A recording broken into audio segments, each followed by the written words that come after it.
আরে এত রাতে মনে হচ্ছে কারা যেন মসজিদে এসেছে। হাঁটবার আওয়াজ শুনতে পাচ্ছি। যে চোর হবে বোধহয়, চুরি করতে এসেছে। ইয়া আল্লাহ, একবার গিয়ে দেখে আসি।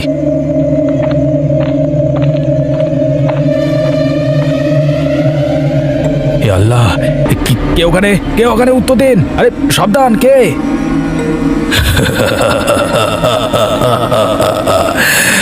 আসসালামু আলাইকুম। আল্লাহ, উনি বাবা বাঁচাও।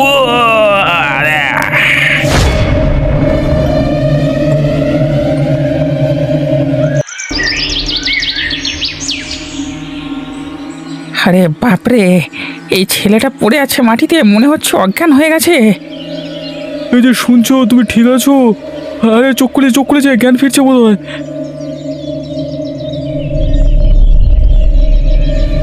আমি আমি ঠিক, পানি পানি, একটু পানি। নাও পানি। এবার কিছুটা ভালো লাগছে?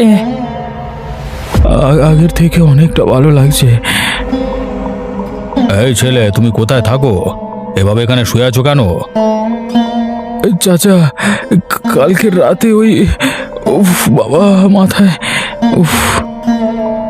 আরে বলো মিয়া, কি হয়েছে কালকে রাতে, বলো। চাচা, কালকে রাতে আমি মসজিদের মধ্যে বাইরে ওদিকটা ঘুমাচ্ছিলাম। আমি ঘুমের মধ্যে কিছু লোকের হাঁটার আওয়াজ পাই। হাঁটার আওয়াজ মসজিদে এত রাতে? চোর ডাকাত এসেছিল নাকি? হ্যাঁ চাচা, হাঁটবার আওয়াজে আমার ঘুম ভেঙে যায়। আমিও ভাবলাম চোর হয়তো কিছু চুরি করতে এসেছে। এরপর মহান আল্লাহর নাম স্মরণ করে আমি বাইরের দিকে আসি দেখতে। তবা তবা, এত রাতে তুমি একা মসজিদের বাইরে এলে কেন? চাচা, আমি চোর ধরবার জন্য বাইরে বেরিয়েছিলাম, কিন্তু এসে দেখি এক বিশাল ছায়া। হে আল্লাহ, বিশাল বড় ছায়া। তারপর কি দেখলে? আমি সামনে গিয়ে দেখতে চাইলাম, গিয়ে সেই ছায়ার মুখোমুখি হতে আমি বিশাল আকারের ভয়ানক এক জিনকে দেখতে পেলাম। তওবা তওবা তওবা, জিন! হে আল্লাহ, হে আল্লাহ! জিনকে দেখে আমার সারা গা হাত পা ঠান্ডা হয়ে গেল, মুখ দিয়ে কথা বন্ধ হয়ে গেল, আর আমি অজ্ঞান হয়ে মাটিতে পড়ে গেলাম। এরপর আমার কিছু মনে নেই। আবার জানা মতে মসজিদের সামনে কোনো খারাপ আত্মার দাঁড়ানোর সাহস থাকে না। আবার তাই সন্দেহ হচ্ছে বিষয়টা নিয়ে।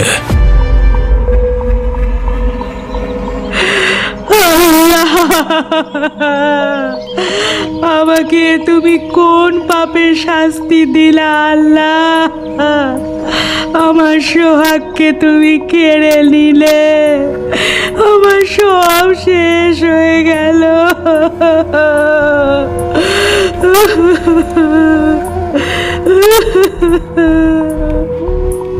আরে ভাবি যান, তুমি কেঁদো না, শান্ত হও। এই যা হবা তা তো হয়েই গেছে। কখনো কখনো আল্লাহ তাআলার বিচার আমরা বুঝতে পারি না। কোন জন্মের পাপের শাস্তি আমাদের দিলেন কে জানে।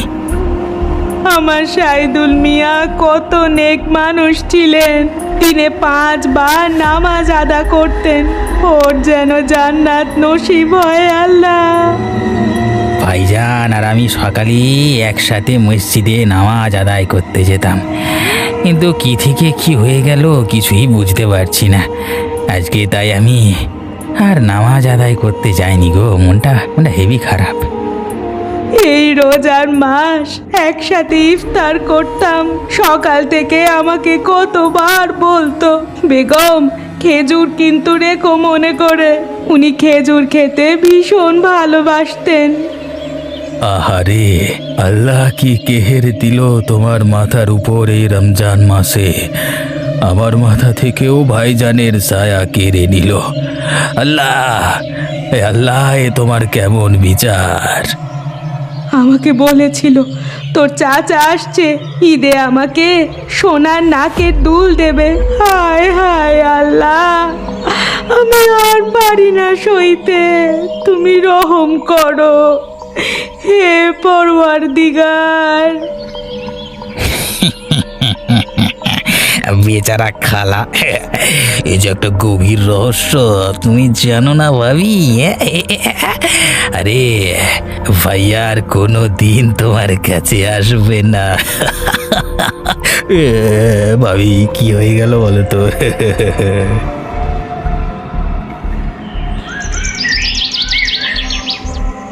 এই সময় আমার কলিজার টুকরো পায়েলের কথা বারবার মনে আসে।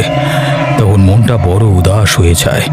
শহরে একা থাকে মেয়েটাকে নিয়ে দুশ্চিন্তা বাসা বাঁধে।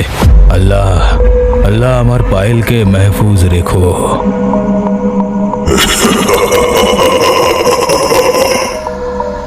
আরে আরে উঠানে কে এত জোরে জোরে হাসছে? একবার দেখি তো এই সময় কে এলো উঠানে।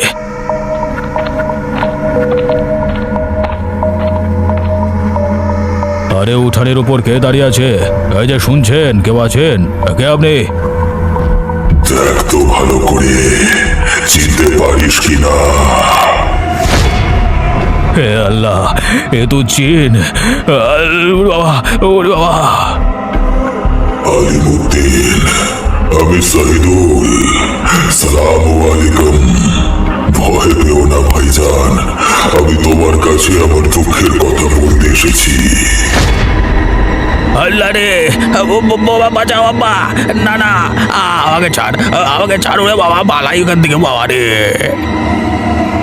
আমার সাথে অন্যায় হয়েছে চাচা, আমি সেটা জানাতে এসেছি। ভয় করবেন না, আপনি দয়া করে আমার কথা শুনুন। আপনার কাছে আমি বিচার চাইতে এসেছি। ওরে আল্লাহ বাঁচাও আমাকে, ওরে বাবা রে বাঁচাও, মেরে ফেললো জিনে।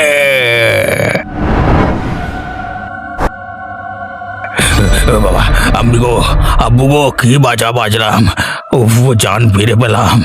আল্লাহ আল্লাহ তোমার শুক্রিয়া, অনেক শুক্রিয়া তোমার কাছে আমার জান বাঁচানোর জন্য বাবা।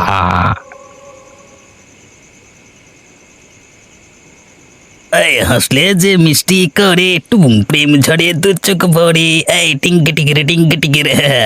আরে দু চোখ ভরে প্রেম ছিল, যা মনের আশা ছিল আজকে সত্যি করে দিলে। এই যে মিয়া, কবর পানি শেষ হয়ে গেছে, যাও গিয়ে সরকারি কল থেকে নিয়ে এসো। আর মাসকাবারির বাজারও প্রায় শেষের পথে, বুঝলে?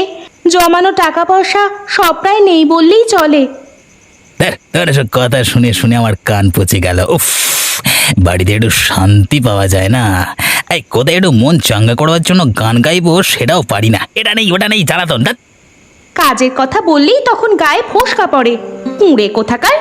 শহরে কাজ করছিলে, বেশ ছিল। ওই কাজটা ছেড়ে দিয়ে গ্রামে এসে ঘরে বসে আছো। এভাবে বসে থাকলে কে খাওয়াবে? আমার আর কাজ করতে ভালো লাগে না, অনেক কাজ করেছি। গ্রামে একটা বন্ধ শুরু করব। ওই গ্রামে থেকে কাজ করলে বাড়ির চল, খাবার, পরিবারের সকলের মাঝে থাকবার সুযোগ থাকবে, তার উপর রোজগার। হায় আল্লাহ, এই কি কথা! কাজ না থাকলে করবে কি? আজ 1 মাস হলো তুমি বাড়িতে বসা, এরপর কি হবে জানি না। যা টাকা ছিল সবই তো শেষের পথে। আরে আমি সারা জীবন বাড়ি ছেড়ে তোমাদের জন্য খাটতে যাব নাকি? আমি কি বিশ্রাম নিতে পারি না? তোমাদের জন্য এত করে মন পাই না, আমি আর শহরে যাব না। আমাকে নিকা করার সময় খেয়াল ছিল না? হ্যাঁ, সারা জীবন আমার খাওয়া পড়ার দায়িত্ব নিতে হবে। এখন নিজের আরামের জন্য সেই দায়িত্ব এড়িয়ে যেতে চাইছো? কলমা পড়ার সময় জনাবের সামনে তুমি সব শর্ত কবুল করেছিলে, মনে রেখো। আমার যা ইচ্ছা আমি তাই করব, তোমার বলার দরকার নেই, ঠিক আছে? তোমার মুখে বড় বড় লেকচার। আগে বর্তমানে খাবারের ব্যবস্থা করো, আর তা না হলে ব্যবসার কথা চিন্তা করবে। গাছে কাঁঠাল, গোফে তেল। ভালো কথা বললেও দোষ। না না, এ সরো দেখি, সারাদিন শুধু খ্যাচ খ্যাচ করো, আমাকে একটু শান্তিতে থাকতে দাও না। হে খোদা, আমার কপালে তুমি এটাই লিখে রেখেছিলে। তোমার সঙ্গে এক সংসারে থাকা সম্ভব না। আমি চললাম। দেখ,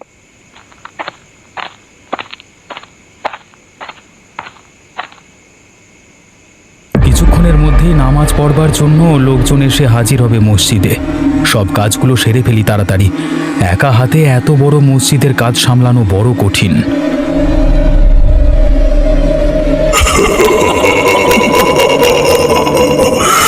আসসালামু আলাইকুম। ও ওয়ালাইকুম সালাম। জিন ভাই, একটা কথা বলুন তো, আপনি মসজিদে কি জন্য আসেন?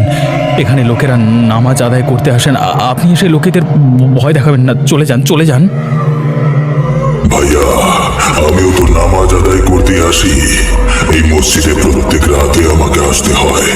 আমি একদিনও নামাজ আদায় না করে থাকতে পারি না। মহান আল্লাহ তাআলা আমাকে জান্নাত নসিব করেছে, আমি কি করে ওনাকে ভুলে থাকি? ইনশাআল্লাহ তুমি রোজ নামাজ আদায় করো শুনে আশ্চর্য এবং খুশি হলাম। আল্লাহ তাআলা তোমাকে মসজিদে আসবার অনুমতি দিয়েছেন বোধহয়, কিন্তু লোকেরা দেখলে তোমাকে ভয় পাবে। তুমি তোমার নামাজ আদায় করে বেরিয়ে যাও তাড়াতাড়ি। আমার উদ্দেশ্য কাউকে ভয় দেখাবার নয়। আমি তাদের ক্ষতি করব যে আমার ক্ষতি করেছে, এবং নেক মানুষদের আমি সাহায্য করব। আমি আমার নামাজ আদায় করা হয়ে গেলে চলে যাব। ভাইজান, ভাইজান, আমি জানতে চাই আপনার মৃত্যু কিভাবে হয়েছিল, স্বাভাবিক না অস্বাভাবিক? আপনি জীবিতকালে কোথায় থাকতেন? আপনার পরিবারের কে কে আছেন? এখনো জীবিত? ভাইয়া, আমার নামাজ আদায় করবার সময় হয়ে গেছে, তাই এই মুহূর্তে কিছু বলতে পারবো না। পরে কখনো সময় হলে সব বলবো তোমাকে।